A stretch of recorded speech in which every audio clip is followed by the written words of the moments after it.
श्री गणेशाय नमः। महिषासुर वध कथा खालीलप्रमाणे। महिषासुराचा वध ही कथा अत्यंत महत्त्वाची आणि प्रेरणादायी मानली जाते। ही कथा पुराणांमध्ये वर्णन केली आहे। महिषासुराचा वध कथा।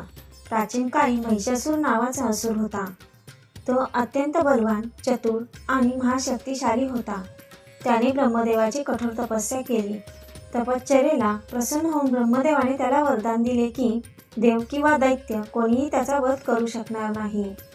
फक्त स्त्रीच्या हातूनच तो मरेल हे ऐकून महिषासुर गर्विष्ठ झाला। वरदानामुळे महिषासुराने सर्व देवदेवतांना युद्धात हरवले। इंद्रासह सर्व देवांना स्वर्ग सोडून पळावे लागले। संपूर्ण तीनही लोकांवर महिषासुराने राज्य केले। देव अत्यंत हतबल झाले। तेव्हा सर्व देव ब्रह्मा, विष्णू आणि महेश यांच्याकडे गेले। देवांनी महिषासुराच्या अत्याचारांची कथा सांगितली।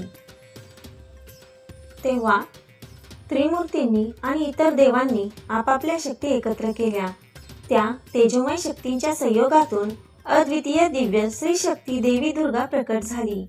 तिच्या 10 हातात विविध देवतांनी दिलेली शस्त्रे होती। शंकराचे त्रिशूल, विष्णूचे चक्र, इंद्राचा वज्र, कुबेराचे गदा, वरुणाचा शंख, वायूचा धनुष्य, अग्नीचे अस्त्र वगैरे। ती दिव्य सिंहावर आरूढ झाली। महिषासुराने देवीला युद्धाला बोलावले। अनेक दिवस भयंकर युद्ध झाले। महिषासुर कधी राक्षस, कधी महाकाय महिष म्हणजेच महिष रूप धारण करून लढू लागला। शेवटी देवीने तिच्या त्रिशूलाने त्याला मारले।